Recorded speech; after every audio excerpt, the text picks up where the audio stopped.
The aging of our population and how we're going to address those issues, how we're going to plan for that, is not something that you're going to find showing up at the top of public opinion polls, most likely because the media is not even going to be focusing on it and asking the question.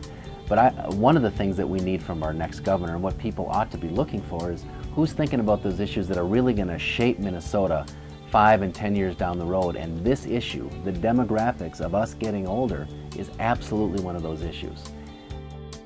If we don't start addressing this now, we're going to be overwhelmed by what some people are calling the silver tsunami, and we need to be prepared instead of reacting.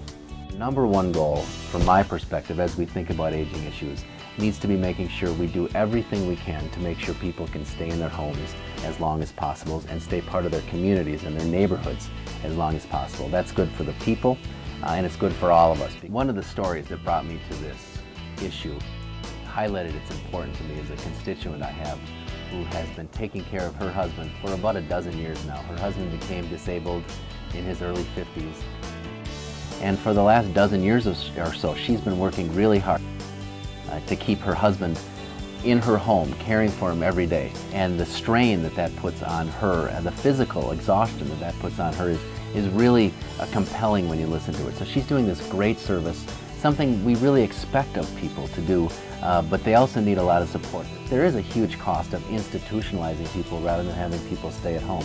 It's so much more expensive for people to be in a nursing home and have that kind of care.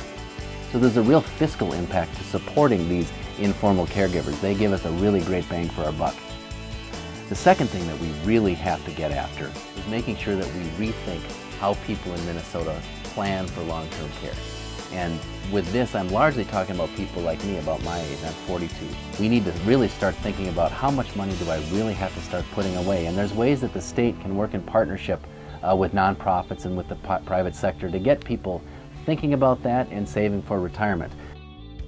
We have to protect and keep robust and strong our public pensions, because that's one place where the state has a real direct impact on how people are going to be able to live out their retirement. To keep our nursing homes alive, we are going to need to have people start saving their private dollars, because without those private dollars, the capacity of government to continue to fund them at the level they need to is going to diminish. It's a terrible and vicious cycle that we need to break out of, and the answer long-term to breaking out of it is to getting folks like me, folks like a lot of us around the state, to start to think about, okay, what do I need to put aside for my retirement? The third thing is designing our communities, helping communities design themselves to make sure that not only do they work for people of younger and middle age, but also our older Minnesotans. It's really important that we have nursing homes, because there are people that need the skilled level of care that is available only in that setting. But to the extent that people don't need that care, we shouldn't have people in institutions. Our preference should be to keep them in their homes. Keeping people in small towns, keeping people connected to their communities helps support the community. They're going to continue to do their shopping. They're going to continue to go to the pharmacy. They're going to continue to do all those things that keep local small towns alive.